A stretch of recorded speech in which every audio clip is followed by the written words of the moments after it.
So I was messing around on my iPhone today, and I found a video that I'd recorded a couple weeks ago or something when I was up in the bush in my enduro. I made another video, and I'd also recorded this one, and it's just a little bit about myself. So I'm going to go ahead and play that here, and I've got a couple of comments I'll make towards the end. So here we go. Hi everyone. So I decided to take part of the day off today and go for a motorcycle ride. So I've ridden my enduro up into the bush a little bit and just thought I'd make a couple of videos.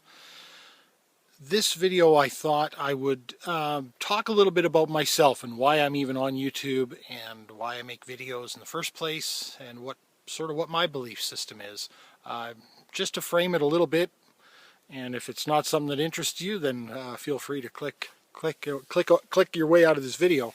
I should mention that I'm in a great spot up here. It's just beautiful, but there are a lot of flies and mosquitoes here. So if you see me swatting, that's why. I'm trying to keep myself bug free. I was raised without really any religious background whatsoever. My parents were both raised Roman Catholic, and they both went to Catholic schools, and were sort of raised in that tradition. And when they got out of college, both of them sort of felt like they didn't that the doctrine didn't really resonate with them, and they sort of just left it all behind. And so when I was born and grew up, they didn't inflict any of it on me at all. And we lived in a quite remote community as well. In fact, we weren't even really in a community. We were in a house up in the middle of nowhere. And so I was really sheltered from religion for the majority of the early part of my life. And I couldn't appreciate, what a lot of people were talking about when I did start to become exposed to it.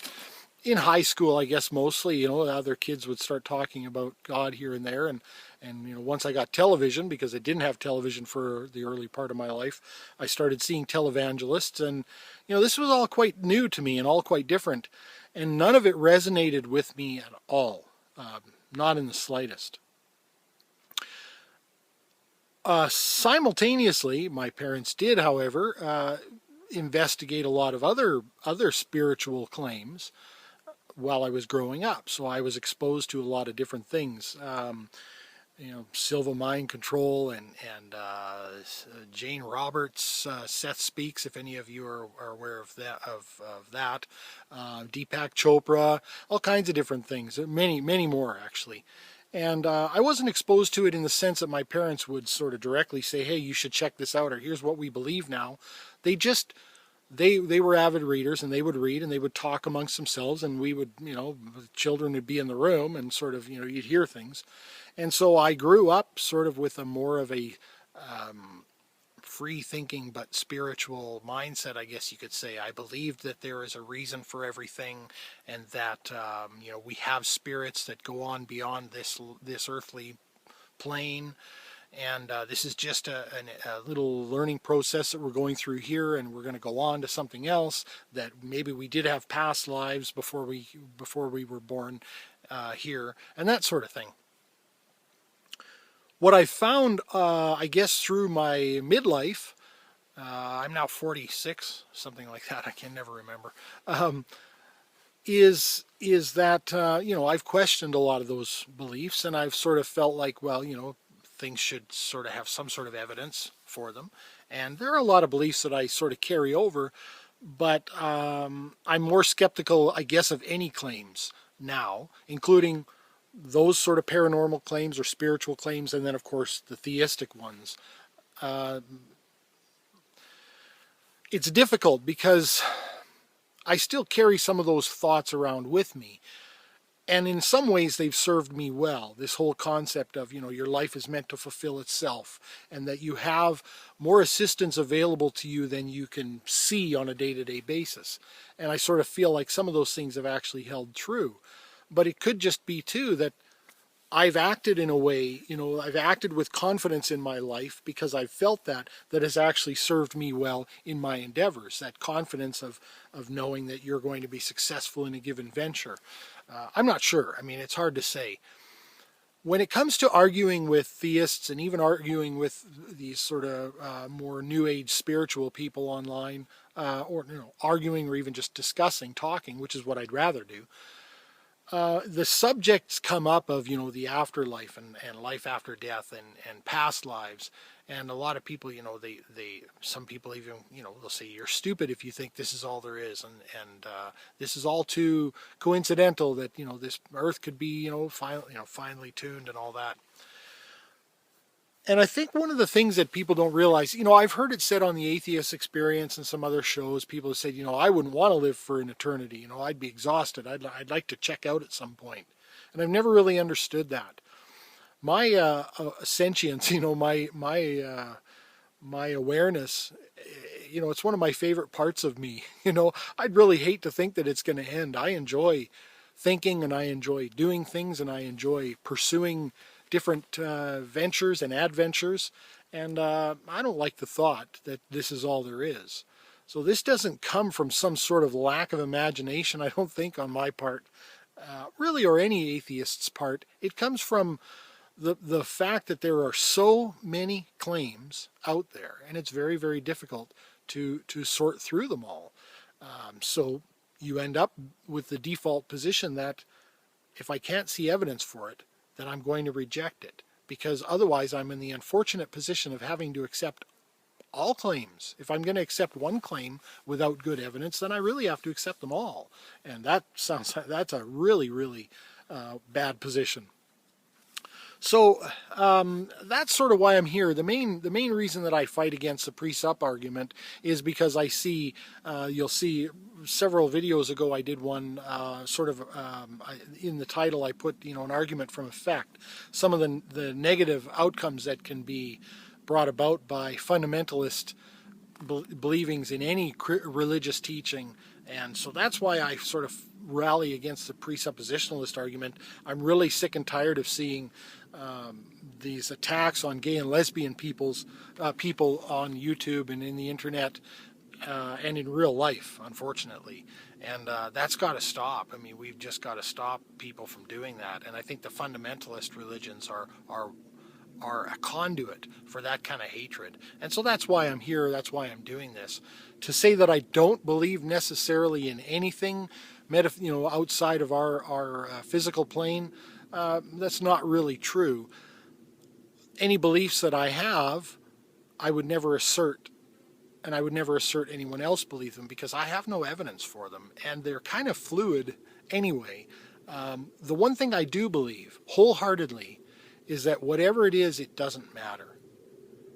I'm meant to live this life, and to live it within this physical plane, and live it to my fullest ability of being me. I'm the best me I can be, as they say. If there is something, if there is a God, or if there is something beyond this that continues on, it doesn't matter either. Because as far as I'm concerned, I haven't been given enough evidence or been shown enough to do anything differently than I'm doing. So as far as I'm concerned, I'm not breaking any laws or messing anything up for myself, because I haven't been given a firm, obvious, clear, and consistent mandate to conduct myself in any other way here. So to me, it's inconsequential if there's life after this life, because whatever it is, it's going to be okay. Because there's not been anything here to tell me to do anything otherwise. And anyone who's going to start injecting Bible verses here or there is going to be met with a whole flurry of questions. So if you're going to start throwing them in the comments section, if you think that I haven't been there and investigated that, you're incorrect. So don't think you're going to be the one to set me straight. Again, the purpose of this video was just to tell you a little bit about myself. And as you've probably been able to tell from some of my other videos, I am an automotive mechanic. I run my own business. I have raised children, a child, I should say, and I feel like somewhat successfully. And so I've lived a little bit, and I'm comfortable with my life. I'm comfortable with who I am, and so I'm just here. I'm sort of the guy next door, so my videos are mostly stream of consciousness, and what you see is what you get from me. And I think that's enough for me. So thanks for watching. Everybody have a good afternoon. So a couple of last notes of clarification on this sort of about me video. When I said that it doesn't really matter if there is life after death, or if there was some religion that was actually true, etc., etc., I guess what I'm really saying is I don't believe that, regardless of what we might think may exist outside of this world, if there was anything at all, which I'm not saying there is, don't know, there's nothing that I think is worth sacrificing this life for or over.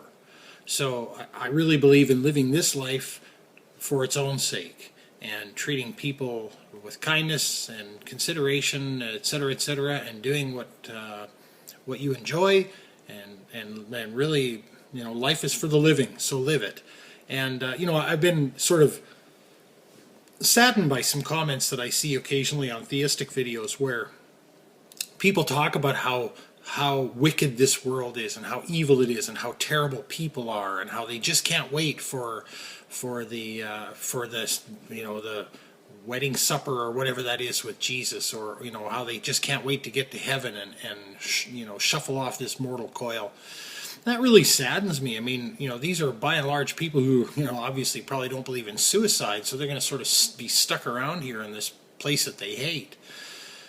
And I don't know, I know a lot of really great people, and I think you can surround yourself with good people. If you find people that you think are wicked, I think you can disassociate with them, And I think life is what you make of it, and the world is what you make of it as well.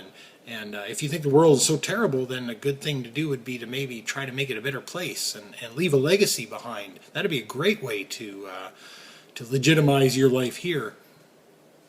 And again, I just think this life is for living, and so let's do that. And I don't think there's anything, if there is anything after this life, that is worth sacrificing anything in this life over. So that's sort of what I meant there.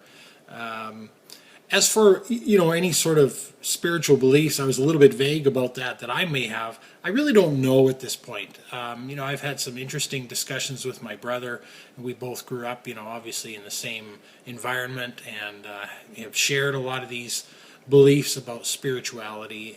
And I'd really love to think that I have some sort of an oversoul. That this consciousness of mine is just temporary.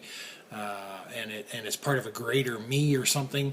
Again, as I said in the previous part of the video, my consciousness or my sentience is my favorite part of me, and I'd hate to think that it's going to end. I enjoy thinking, and I enjoy hobbies and many other ventures.